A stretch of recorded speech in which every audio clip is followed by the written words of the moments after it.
To the second resumes mediation efforts to resolve the ongoing Boko conflict. We'll bring you details shortly.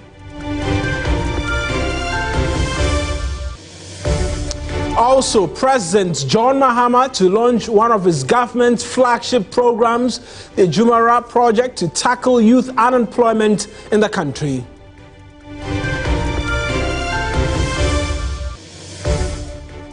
And the Court of Appeal sets June 5 to deliver judgment in the case of Yao Asante Ajiman, an alleged accomplice of infamous convicted robber Atayi, also in the news.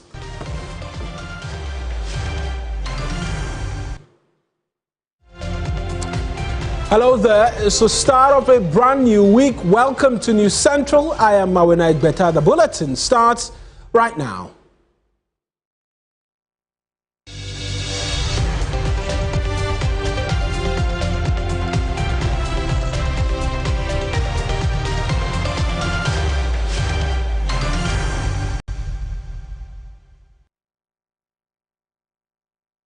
Now, the Court of Appeal has set June 5 to deliver judgment on the case of Yao Asante Ajiman, an alleged accomplice of infamous Ayi, also known as Atayi, a convict, serving 70 years for armed robbery and other offences. Asante Ajiman, a mechanic, was sentenced to 35 years in December of 2002 for conspiracy to commit robbery and has since served over 20 years jail term. Lord Eduasar is my colleague in court for us. He's joining us with the details, and it's quite an interesting development, one that we're going to the court for. First off, get the reasoning as to why it is that he served, 20 plus years in prison already. He's seeking to have all of that overturned. Lord Eduasar is my colleague in the court for us, the Court of Appeal to be specific. Let's get details from him. Lord, talk to us. First off, provide a background for us as to this particular case and why we're in court for starters today. Ramana, so for the uninitiated, Raymond Ayite, popularly referred to as Atayi, in the early 2000s, his name evoked fear in Ghanaians because he, together with his syndicate, were terrorizing citizens as far as robberies were concerned. Several harm was done. People lost their items and all that. Now, in 2004, the police raided his hideout and then arrested him together with some members of his syndicate. Fast forward, he was sentenced in 2006 to 70 years for the robberies because several or lots of money had been deprived citizens of their monies and attacks with his actions together as a syndicate. Again, in 2008, he got an additional 20 years. And so if you add up everything, that the term that he's serving close to 100 years as we speak. Atayi is in Sawam prison serving his sentence. Now, Yao Asante Ajiman's case come in the fray because per what the lawyers are saying, he was, during the raid, he was accosted, he was picked up because the syndicate, members of Atayi's syndicate, used to go to his workshop. He's a mechanic, Marina. They used to go to his workshop to fix their motorbikes after their operations and whatnot. Now, the police added him to the bundle of people who were picked up during the raid because they saw his name on the phones of the other accused persons. At the Accra Fast Track High Court, he did not have any lawyer and then was sentenced to 35 years. Now he's been serving a little over 20 years, approximately around 23 years. His lawyers say that the case they started the appeal process about 8 years ago when they got the docket. It became really difficult getting details of the docket because they had to, it was pieces all over the place. They had to put everything together before they could build a solid case. And so they've been at the appeals court of appeal to make the case. They've served the prosecution, and the prosecution haven't, as it were, opposed the appeal. And so they are quite optimistic about how things would go. The court has set, like you noted, June 5 to determine the matter and see whether Asante Agyemang will walk free or otherwise, Marina. And you've been speaking to his lawyers. What more have they been telling you outside of the details you've been providing to us? Well, basically, they've just been going on the same tangents. They gave us a refresher course as to why they think that their client is innocent. They believe that their prosecution didn't have any evidence against him to link him to the various offenses by Atayi and the syndicate. You can listen to him now. His name is George Shaw. My client's name is Asante Agyemang. He used to be a motorbike repairer, and the link with Atayi was that basically most of the bikes of those armed robbers in the Atayi fraternity were repairing their bikes at his workshop. So when the suit was made on Atayi, for some reason, because they saw his name on their phones or whatever, in a way they added him to the conspirators for the robbery, armed robbery, and he had no counsel, and unfortunately he was jailed together with the Atayi guys to a period of about 35 years, and he's been in prison. But when I got wind of the case through the efforts of the then governor of Southern Prison, I looked into the case and I felt that there were some grounds of appeal because there was no evidence to link him either with the conspiracy or with the actual operation carrying out of the robbery. So I filed my appeal out of time, obviously, but the court agreed with me. And then it's been a long journey. It's almost 8 years now because, first of all, the records of the court were missing. We had to go to archives. We had to do a whole lot of things. So the appeal is now ready and it's now for judgment. And I think because it's my belief the Attorney General did not file any submissions in opposition, which basically because I think when they looked at our submissions, they knew we had a good case. That's George Shaw, his lawyer for Asante. Lord has been in court for us. Lord, thank you very much for the details. We look forward to June 5 and get that judgment expected to be delivered by the Court of Appeal. But that's Lord Edwasare, is my colleague, bringing us details of a mechanic who was picked up as far back as 2002, has been serving a 35-year jail term, has done 23 already, and he's seeking to appeal that decision by the fast-track High Court. But let's stay on legal matters, because a former Deputy Attorney General, Alfred Tuah, has stated that Ghana's 1992 Constitution remains relevant in addressing modern governance challenges. He has therefore advised against a complete overhaul of the document. Mr. Tuah spoke to TV3 on the sidelines of a public lecture in Sunyani. If you look at the Constitution, we have all the fine details about our daily lives. The Constitution virtually made provision of everything that we need to confront as a people. The challenge has to do with those of us who use the Constitution. Are we doing what you're supposed to do as a people? If we are in government, do we do what we're supposed to do as members of the executive or the legislature or the judiciary? I think if you look at the weaknesses and then the strengths are more than the weaknesses. I believe in piecemeal amendments because Constitution is a living organism. It's capable of growth. And so at any stage that you see something that you may want to tweak it or amend it, you do it. But a thorough review will not serve what we expected to get. Overhaul is not the way out. But purposeful, targeted amendments are the things we have. Let's move away from that and talk politics, because the opposition NPP has moved its thank you tour to the Bono region as the processes of reorganization begins to pick up shape.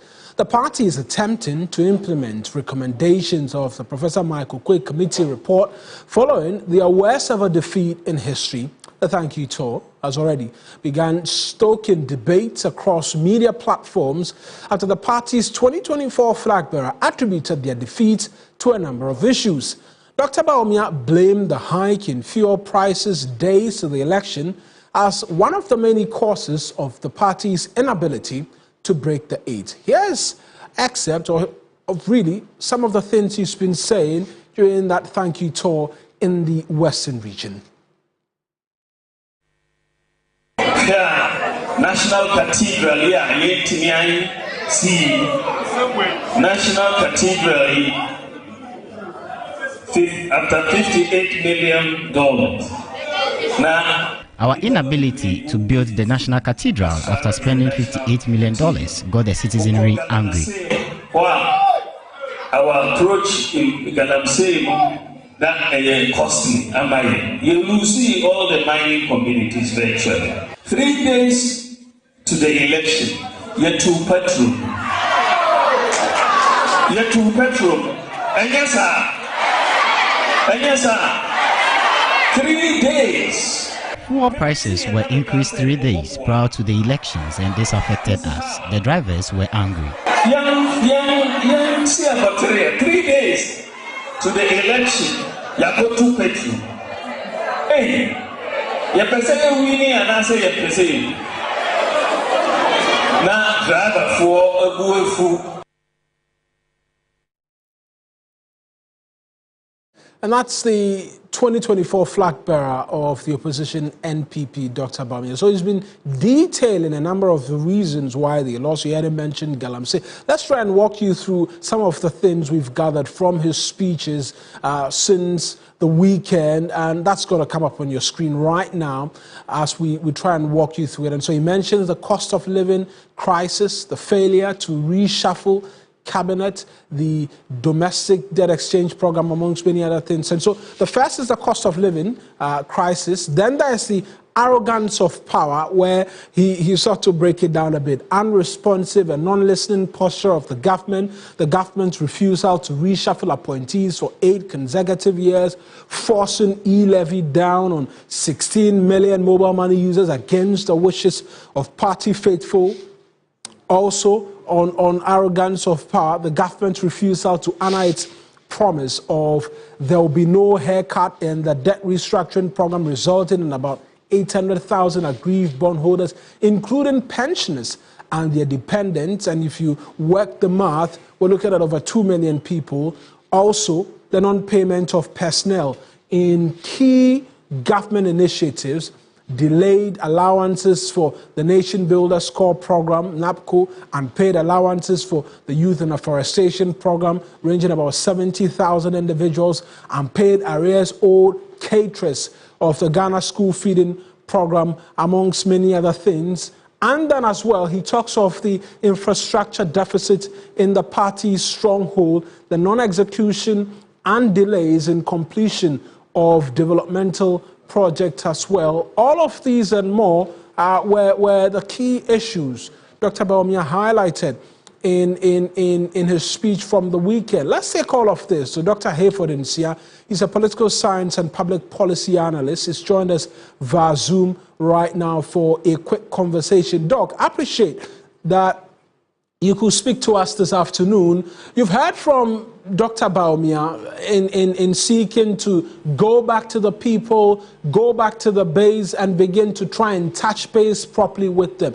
Is this an honest admission of all of the things they were told and they didn't hear, or these are matters that they are realizing a little bit too late? Thank you very much. You know, all the points Dr. Bawumia has raised are facts. And all these facts, they were even known to the party prior to their presidential primaries.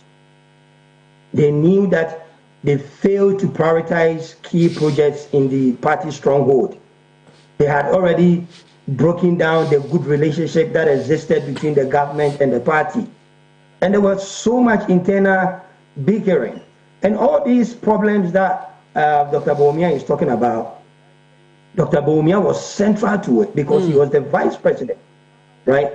What even broke the camel's back was the fact that the party also imposed Dr. Bawumia as the flag bearer against the wishes of the grassroots, using the delegate vote buying. right? All those things resulted in the voter apathy that we saw during the election, especially in the Ashanti region, over 2 million people failing to vote. So this Professor Michael Quay committee report, if this is what is in the report, the NPP cannot really say that they were not aware of all these. It is not new to them. Maybe they are now coming to a realization that they did a big mistake, not listening to the grassroots of the party. Right. That is what I can say with regards to look at the cost of living. Cost of living was high, not just in Ghana, everywhere around the globe, right? But arrogance of power. It was as if, years ago, the political dynamics of Ghana was such that NPP, NDC, even if you use a goat as the flag bearer, no matter what it is, grassroots for the party, but that has changed. Now, people are looking for the well-being of their communities, of their constituents. Right. People want things to go well as a nation. So that loyalty of, irrespective of who is being chosen as the flag bearer, the poor performance of the party, people will still vote and maintain you as a government in power. It's no more there. Right, Doc. So it's time the party... Yeah, outside of these open admissions, which you're speaking to as well, is the other part about the debate this is stoking. There are those from different camps who are beginning to point fingers at Dr. Bawumia and asking that he was a part of this. Why is he seeking to shift blame onto President Akufo-Addo when he was central to all of the things that happened? Do you see it as such as well? Because he speaks to the fact that fuel prices were increased 3 days to the elections, National Cathedral, and all of that. He was central to all of these matters, like you said. Why is he seeking to shift blame, is a question being asked. I believe he's seeking to shift blame because he's aiming at the 2028 election, right? He was central to all the problems. Now he's just doing damage control.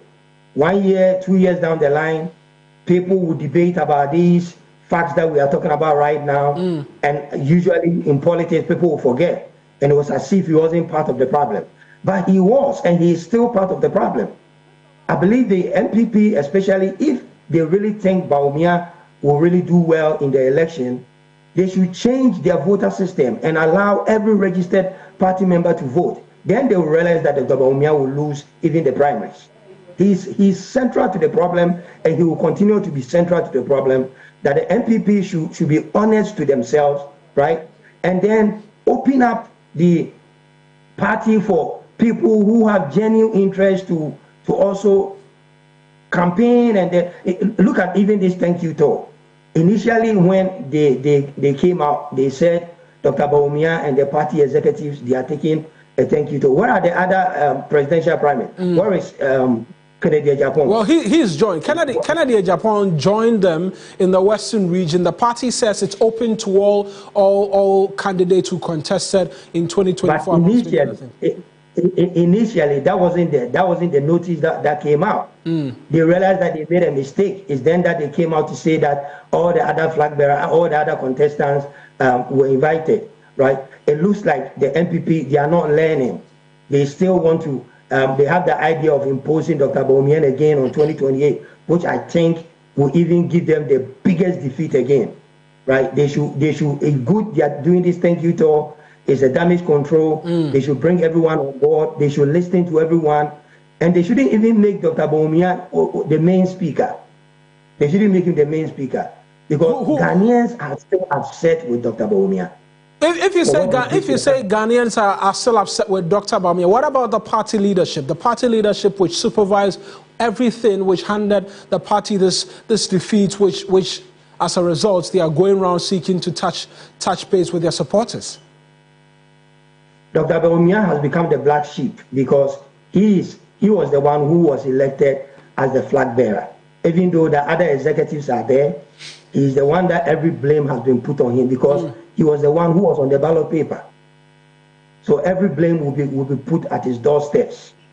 We can't put the problem on the party secretary or the party chairman or any other person. I've heard people saying that, Kennedy Japan said a whole lot of bad things about about the party, and the NDC used it as their campaign message. But what Kennedy Japan said, were they true or not true? Right. They were true. So if they were true, then they should go back and listen to him, listen to all the other people who were aspiring to be flag bearers of the party, and look at how best they can move the party forward. I believe if they are able to do their homework very well, they have a chance of coming back to power in the next 4 years. Right, Doc, I appreciate that you could speak to us. That's Dr. Nsia speaking to us this afternoon on the fortunes of the NPP, even as they continue on the thank you tour. It's in the Bono region right now. We'll be bringing you details of that if you stay with us here on TV3, and we'll continue to bring you a bit more stories right now, because the Kumasi High Court too has struck out the parliamentary petition filed by the NDC to contest 3 constituencies. Ashanti Regional correspondent Ibrahim Abubakar, he was in court for us today. He's joining us with details from there. The connection to Ibrahim is trying to get worked on right now, and then we'll bring you details. Which 3 constituencies are we talking about? What are the details? What's happened? Why has the court struck out the cases? This is a case that the NDC by themselves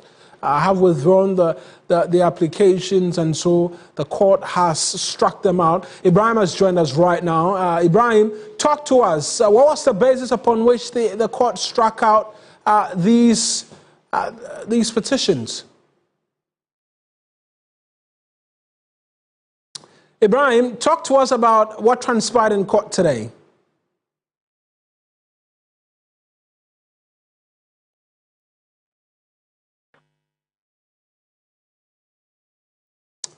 Right, we're still struggling with the connection to Ibrahim Abubakar. We'll work on that and then bring you details of that particular development in court for you if you stay with us here on News Central. We're back shortly after this break.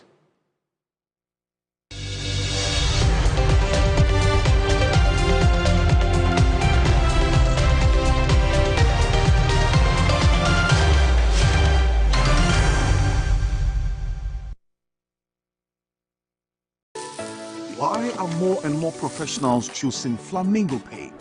Flamingo Paint has great hiding ability to cover and transform old walls easily with just one coat. With just small paints, I think huge area. Meaning to cover and transform old walls easily with just small. Meaning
And you're back here on News Central. We're taking you straight to the Ashanti region because there's a big conversation expected to happen. The Asantehene Otumfuo II has resumed his mediation efforts to resolve the ongoing Boko conflict. The mediation sessions are scheduled to take place from April 28 to May 1, 2025 at the Menchia Palace in Kumasi. This follows assurance by President John Mahama that the peace process led by the Asantehene would continue as part of efforts to restore peace in the area. The conflict in Boku has led to the death of dozens and the displacement of residents, with socio-economic activities amongst many other things affected. William Evans Zinkum is at Menchia right now for us, and that's what we're going to right now to get details of. And William Evans Zinkum is going to be joining us right now with the details. I mentioned he's in Menchia for us, and again, that's where we're going. Evans, I see Menchia behind you. It's a place I've been myself. Talk to us about what we're to expect to happen today. Well, so as I speak to you now, the factions or leadership of the factions are on their way to Kumasi. They are not expected here today, but they will move straight to areas that are going to lodge, if I should put it that way, which has also been arranged for them by the Menchia Palace. Then, of course, tomorrow the process will begin. But what is going to happen here is that there's going to be heightened security arrangement as far as Menchia Palace is concerned. So all these places will be restricted. Now we have that luxury or laxity to move around, but tomorrow is going to be a different ballgame altogether. Restriction of movement, and of course, military and police also patrolling this particular place. Here is where the mediation process is going to happen. But like I said to you early on, restriction to this particular place is going to be heightened. It's part of security arrangement put in place. I am also informed that if we see chopper patrolling Menchia, we shouldn't be also surprised. It's also going to be part of the security arrangement. So in terms of security, it has been heightened. From what we are getting. We're also told that media will also not be allowed, as far as the process is concerned. When it starts, will not be allowed an entry, and it's also part of security arrangement. So that is what we are to expect as far as tomorrow is concerned. But for now, I'm told that the factions, or the two factions, that's what the two factions are on their way from Boko to Kumasi. And so we do not know just as yet which team is comprising each of the factions, but we know that Otumfuo is present, is awaiting their arrival, and for conversations to start properly tomorrow. Well, absolutely. So we do know that leadership of the two main factions are expected here. We're talking about Mampusi and that of the Pisa or SAS. Their leaders are expected here. We understand Nairi and then the Bokonaba, they are all expected here tomorrow. And then we're also going to see the arrival of some high-profile security couples who are also expected here. So these are the people that have been told, are expected here as far as Boko mediation or peace mediation process is concerned. Evans, thank you for those details. That's William Evans Zinkum, is my colleague at Menchia for us right now. Let's take all of what we're hearing from Evans to security analyst Adib Sani quickly. Mr. Adib, I appreciate that you could join us this afternoon. What unique advantages really does traditional leadership like the Asantehene's role bring to this modern conflict resolution compared to what we've seen in the past, the government-led approaches? Okay, so there are 4 approaches to dealing with the Boko issue, okay? I've always said it's a multidimensional crisis that needs a multidimensional approach. We have the human security approach, the physical security approach, the political approach, and finally the traditional approach. So what we are experiencing is just one of the 4 approaches that we have to adopt to be able to sustainably resolve the Boko crisis. It's a giant step in the right direction, and believe it or not, you have no idea the level of respect Northerners, and I speak as a Northerner myself, Northerners have for the Asante. They respect him so much that, in my opinion, whatever he says is something they would consider. Okay, so this is a giant step in the right direction. But as we explore the traditional methods, at the same time, we need to explore the other methods as well. And it's imperative that the factions, when they are coming, should know that what we are coming to do is to bring peace. That's the ultimate goal, okay? And if they don't soften their stance and remain intransigent, it becomes a problem. Right. Russia, Ukraine. Now, the Americans are asking the Ukrainians to forgo Crimea. Meanwhile, it is unconstitutional to do that. But I can see they are now willing to do so. So if you come and you are not ready to soften your stance, it becomes a problem. It is not in anybody's interest for the conflict to continue, you know, in the manner in which it is continuing, with young people who could have developed the area getting killed almost on a daily basis. So I think it's a good step, and I'm hoping that they would bring on board those who really matter, the stakeholders from the traditional arrangement, and of course the experts. We have conflict analysts, experts, who can apply conflict theories, and in my opinion, can work towards resolving this. So the who matters so far as bringing peace to Boko is concerned, I think should be given an opportunity to say what they have on their minds. Right, and we're seeing heightened security preparations even at Menchia ahead of tomorrow. What more considerations should be made even as the 2 factions make it into the Ashanti region right now? Well, I think they could be brought together instead of us engaging them separately, but they could be brought together for the opening. Then everybody would know this is what we are here to do. They can exchange pleasantries. At least, if that alone is enough to send a signal to their people home that, hey, I think things are changing. Okay, we are beginning to embrace peace. Then going forward, they can consider them one by one, those who matter. But overall, there is a need for proper security protocols on the ground. Because, believe you me, there are still elements who are hawks who are not willing to give peace a chance. But what I am saying is, let us not ignore them. Let us not think they are not important and, I mean, they can do their worst. No, these are even the most important people we have to engage.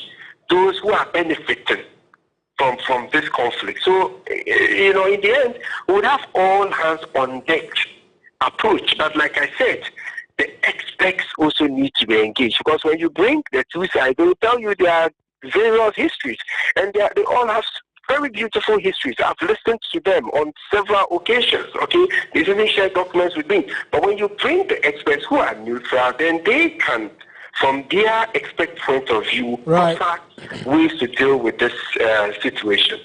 Adib, as always, thank you very much for speaking to us. That's security analyst Adib Sani speaking to us this afternoon. And we'll stay in the Ashanti region on that earlier story in relation to the NDC, because we know that the Kumasi High Court 2 and 6 have struck out the parliamentary petition filed by the NDC to contest 3 constituencies. Ashanti regional correspondent Ibrahim Abubakar, hopefully this time via the phones, it will work out. Ibrahim, try and help us understand why the court struck out these petitions. Okay, Mauna, so before an aggrieved party files a petition to challenge the results of a parliamentary election, and the petitioner has 21 days after the EC has gazetted the results to be able to do that. And they have to file for securities of cost.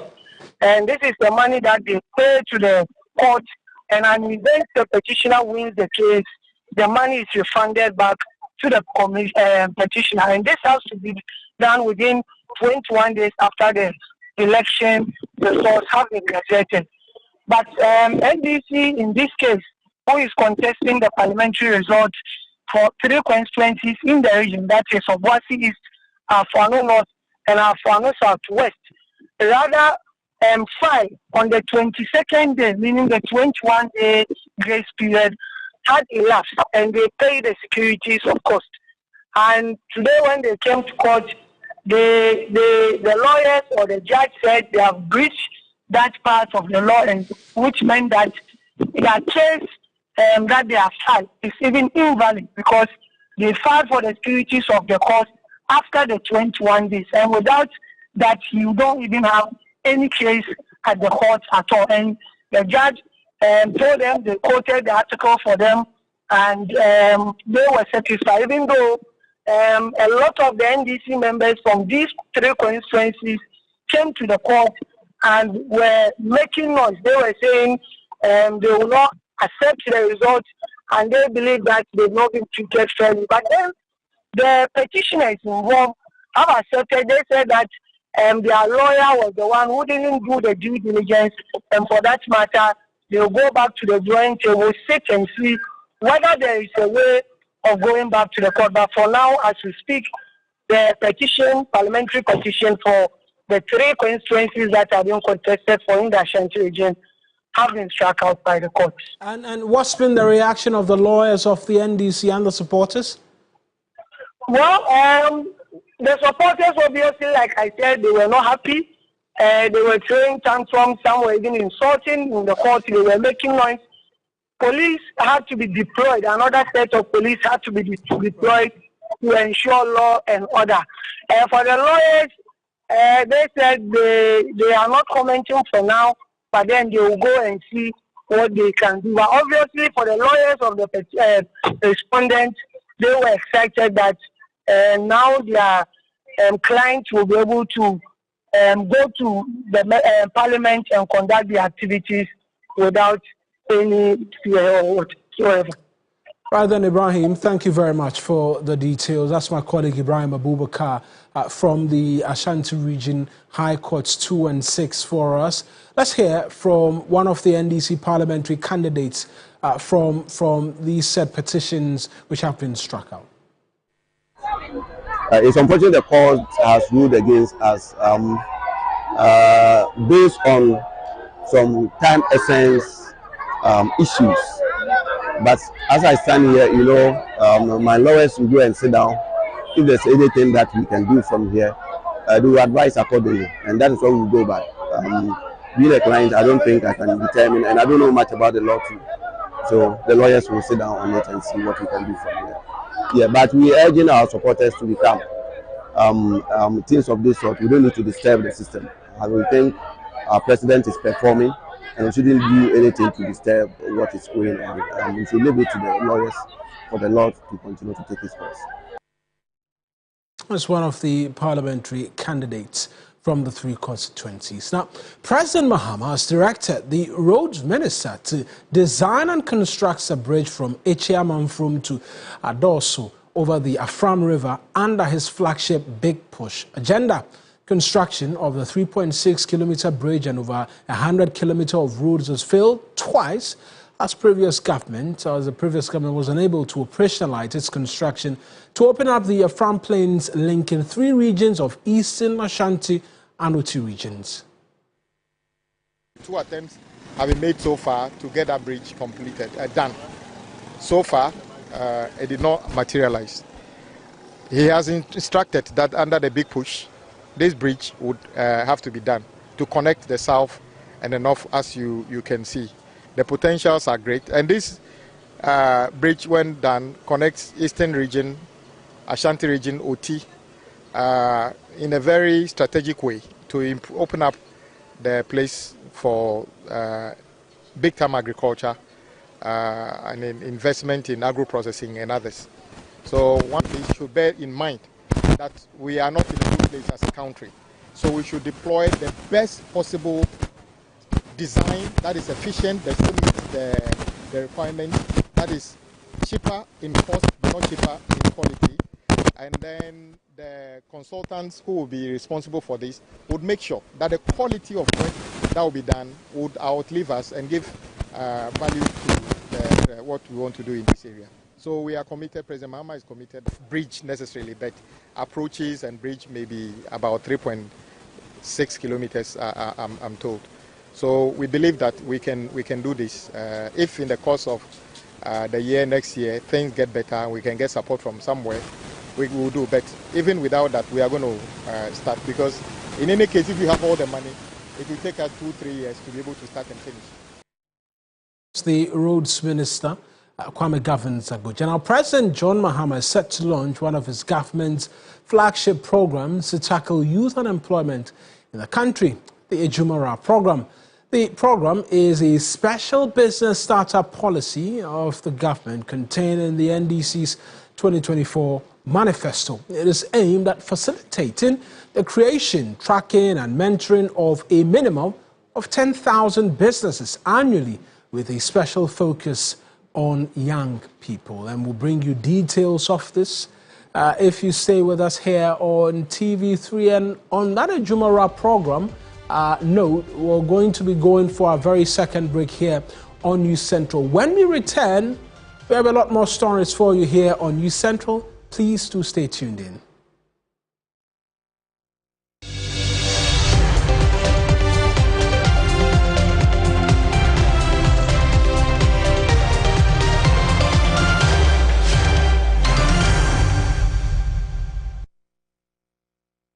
Ni pedium akwa a ojina se obrane sinde juma bebre ewe ni pedium na so say caffeine ensa inuro ne de bia ta adwendwen ti no omra bro no eye juma bro so medin di pokia 101 papa bi esa medjumedi a medie ene mapomudi ne ho yam nti anopa bia me sori a me ne ebusuamu ni nia ye no Liverton me fitani C4C Liverton syrup. Ewo C4C liver specialist ayaresabia. Ahuro nyinemu ewo maimu. Eni inroton bia ahudro bia. Agidi ewo maimu. And I'm post open dudwe to afre 05000403331. Wanka fuma ema awafefunu. And anom a wo manufo. Eni mofra wondi mfie dumienu. FGA achi edwedie inkrati oyatom.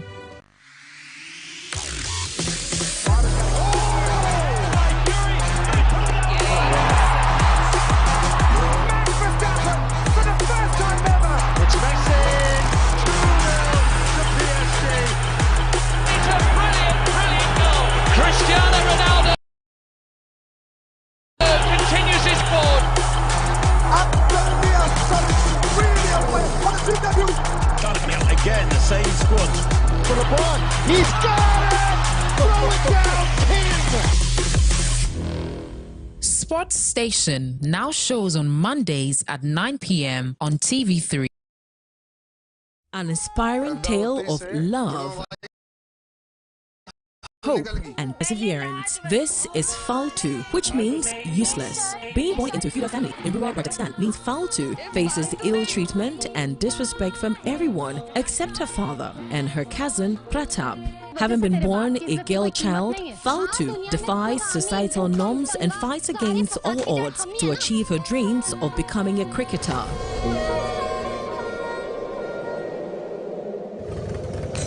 Fate brings Faltu into contact with Ayan, a former cricketer from Mumbai who is visiting her village. Impressed by Faltu's strength and determination, Ayan helps her to pursue her dreams of being a professional cricketer, falling in love with her in the process. Ayan is engaged to Tanisha, a woman from his extended family circle. Will Faltu and Ayan overcome the numerous obstacles to their love? Get all the answers to these questions and more in Faltu, a tale of hope, determination and love.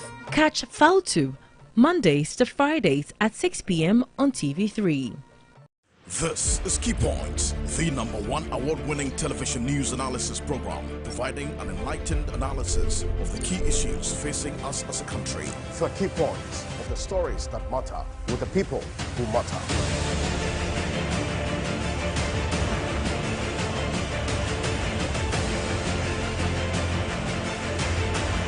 This is Key Points, the #1 award-winning television news analysis program. Every Saturday, 7 a.m. on TV3 and on Free FM 92.7. TV3, first in news. Remember Valentine's Day when love was in the air and MG Jackpot made hearts skip with joy? Well, we're back, this time for the queen of your heart, Mama. May 9, 2025. Here is your chance to show love to your mother, auntie, or any woman you call mama and hold dear to your heart. Win a relaxing weekend stay in Super Couple for you and your mom. The perfect opportunity to bond, reflect, and create lasting.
And you're back here on News Central. We're taking you to the regions right now. We're starting off from the Volta region, to be specific, and that's where we're taking you right now, because residents of Ajonko, a community in the Agotimeziope district of the Volta region, are appealing to government to provide adequate infrastructure to support healthcare delivery in the community. The community's CHIPS compound opened some 7 years ago, currently operates from a dilapidated single-room structure, putting a strain on quality service delivery. Here's a report by TV3's Faisal Abdul Idris. Stuck in this dilapidated rented single-room structure is the Ajonko CHIPS compound, which has been in operation since 2018. The facility was opened following persistent pressure from residents who had to travel several miles to Keime, the closest community to access healthcare even in emergency situations. Despite serving as a stopgap to the health needs of the people, the state of the facility undermines its purpose. Ajonko CHIPS compound has only one single room, which we run all the units here, family planning units, OPD service, antenatal, but due to the inconvenience of the privacy, we normally do the delivery at different facilities. And because of that, some of our pregnant women ran away from us because of no privacy at the facility. What we have is not qualified to be called a CHIPS company. Because of that, people need to travel to far distance to take care of their health care. Because of that, something needs to be done. 11 communities that depend on this very facility. Ajonko is Takuji, Roko, Asuruman, Avrele, then Buvevia. Looking at the total number, the facility cannot meet that demand. The single room cannot meet that demand. As part of efforts to ensure improved healthcare delivery, the community has commenced work on a new project intended to be used as a CHIPS compound when completed. But work has been slow due to limited funding. The community initiated this project. The project is about 80% complete. But we want to partially commission it so that our nurses can start working from there.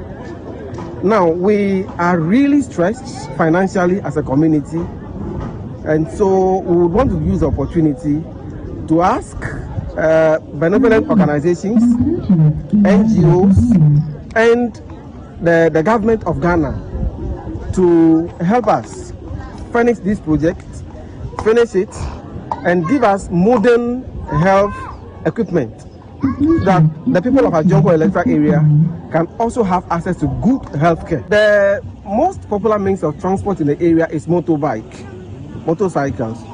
And once there are lots of motorcycles, we are prone to so many accidents. And so this facility will help those accidents, at least to be given first aid here, if they need be to be transported to other facilities, then they could be taken there.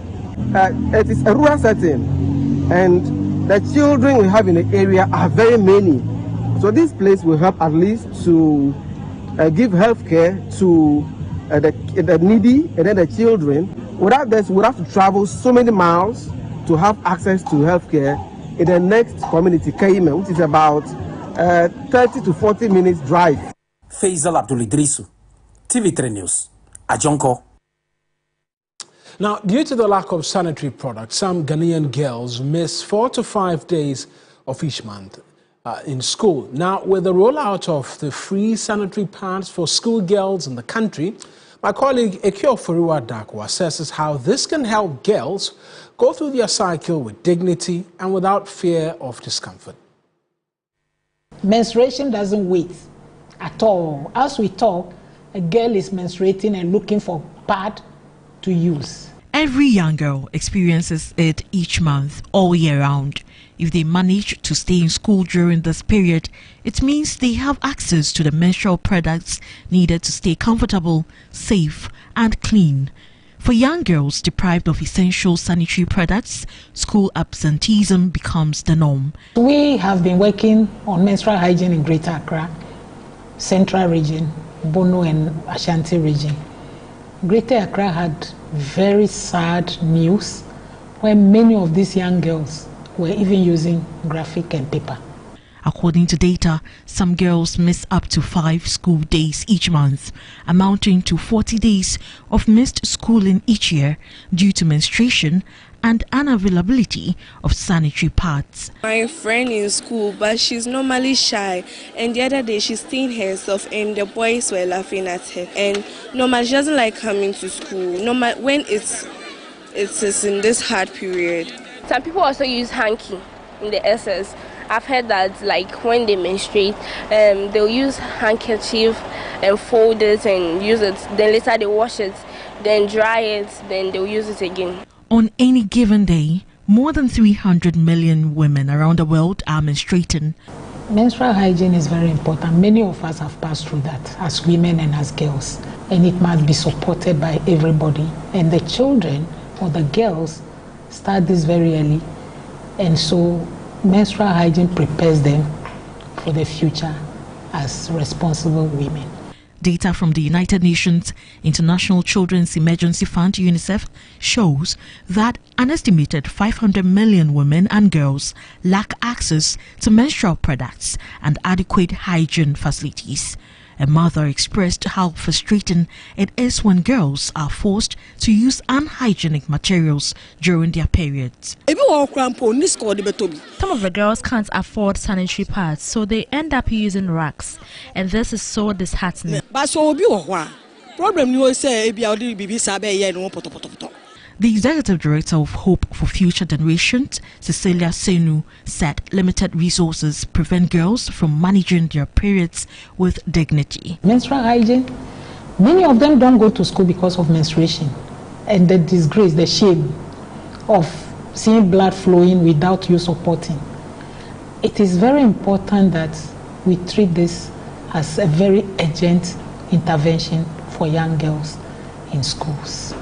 She added that the government's free sanitary pads initiative should be implemented in a well-coordinated manner to bring relief and joy to girls during their menstrual periods. They should start partnering civil society, the media, community groups to be able to sustain this. But local production is the way to go. For the young Ghanaian girl, access to free sanitary pads is an oasis of hope.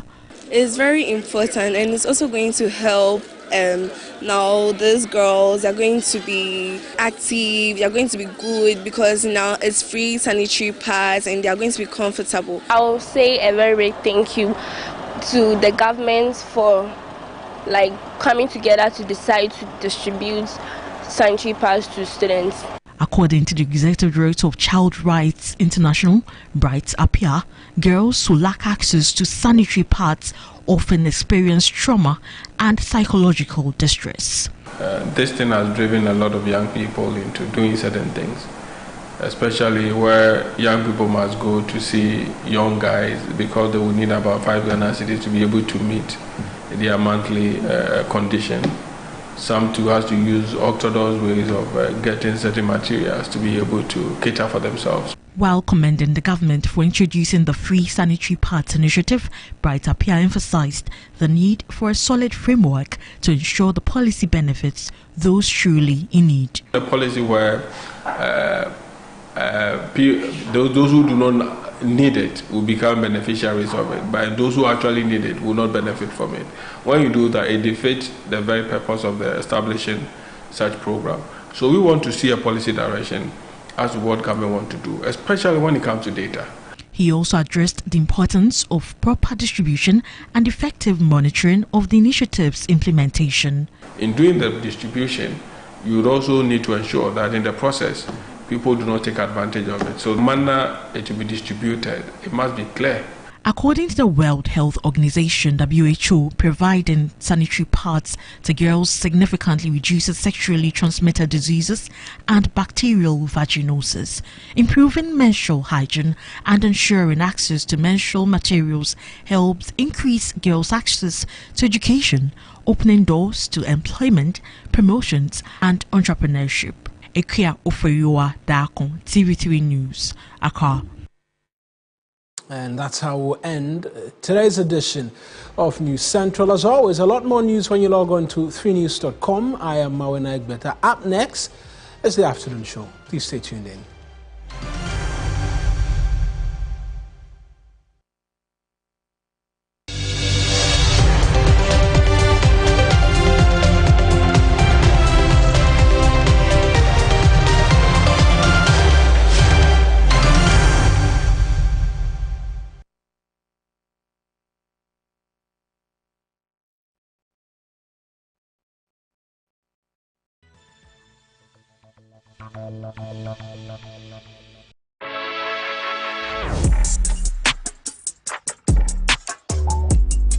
My name is Bogdan EA. I'm 24 years old. I'm a dental student and a musician. I spend all my leisure time creating content.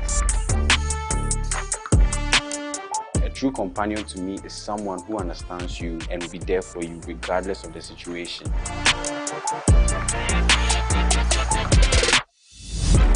Please vote for me to keep me in Big Mama's house because I am full of surprises. Catch 24-hour live action at adisaplus.com. Dial *713*15# to vote for your favorite housemate and download the MG Reality app to track voting patterns in real time.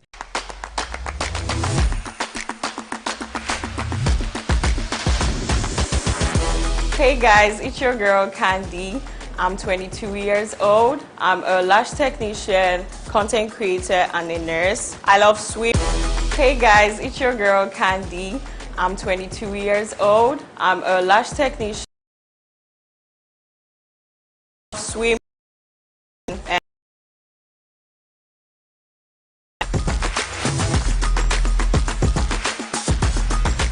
my definition of a companion is someone that has a deep understanding of who you are, someone that is always there for you, and definitely someone that provides emotional support.